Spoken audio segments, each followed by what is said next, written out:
अस्सलाम वालेकुम, this is Ahsan from Arsan academy. और आज की इस वीडियो में हम AJK-PSC SST general line 2022 female pedagogy का पार्ट नंबर 1 सॉल्व करेंगे। सबसे पहले हमारे पास स्टेटमेंट है, a teacher can provide stimulation to enable the students to become dash learner.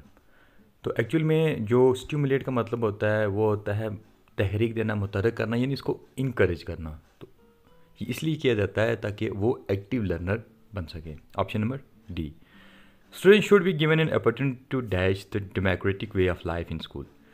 तो इसमें आपका ऑप्शन नंबर बी यानी एक्सपीरियंस आएगा।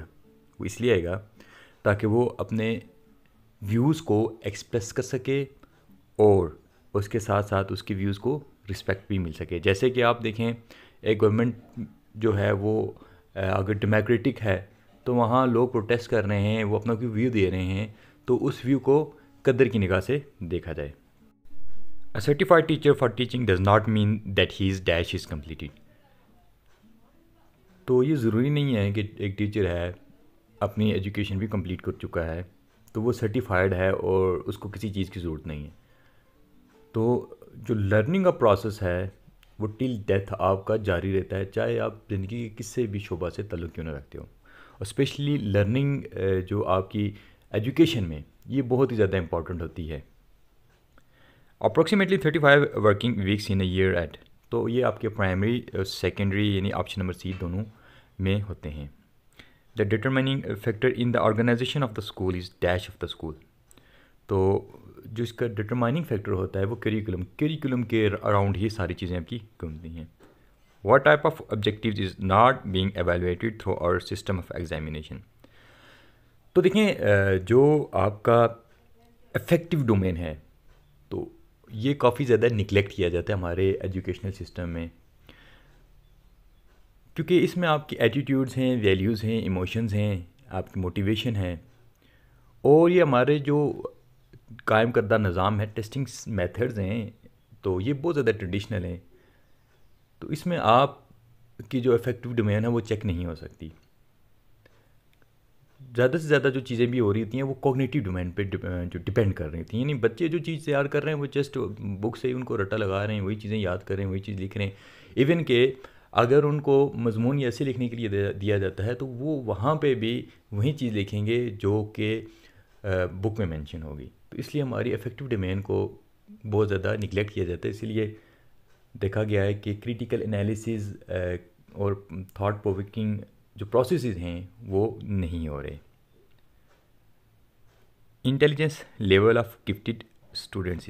तो ये देखिए, एक मैं आपके सामने चार्ट शो करता हूँ, तो यहाँ पे मैं आपको बता दूंगा कि कौन कौन सा स्टूडेंट किस कैटेगरी में लाई करता है, ताकि आप को जब भी इस तरह का MCQ का सामना करना पड़े तो आप इसको अच्छे तरीके से अंडरस्टैंड कर सकें। तो 69 और 69 से बिलो हमारा पास जो स्टूडेंट होगा वो एक्सट्रीमली लो लेवल का IQ लेवल उसका होगा। 70 to 79 borderline, 80 to 89 low average, 90 to 109 आपका एवरेज है, 110 टू 119 हाई एवरेज है, 120 टू 129 आपका सुपीरियर है, और 130 प्लस अबाउ 140 भी होगा, जितना भी होगा ये वेरी सुपीरियर या गॉड गिफ्टेड रहता है। तो याद रखिएगा 3 कैटेगरीज आपने याद रखनी है। एक आपने याद रखना है कि जो एवरेज से बिलो है, यानी जो 90 से कम है वो बिलो एवरेज है, 90 से अबाउ जो हैं वो एवरेज हैं, और 120 से आपके स्टार्ट हो जाते हैं superior, then very superior, and 140 पे आपके गॉड गिफ्टेड आ जाते हैं। Effectiveness of curriculum is determined by design ability curriculum evaluation, यानी इसकी इफेक्टिवनेस यानी कितना ये कारआमद है। तो एवेलुएशन का मतलब होता है किसी आप नतीजे पे पहुंचते हैं, ट्राई कायम करना। एक बच्चा अगर वो टेस्ट देता है, वो उसमें वो अच्छा परफॉर्म करता है, बुरा परफॉर्म करता है, तो ये तभी मुमकिन होता है जब उस टेस्ट में हम उसकी स्कोरिंग करते हैं और देन उसकी ग्रेडिंग करते हैं। तो ऐसे ही आप जो आपका करिकुलम है, अब वो कितने हमें अच्छे रिजल्ट्स दे रहा है, तो ये उसकी इफेक्टिवनेस होगी। Teacher training is less emphasised in.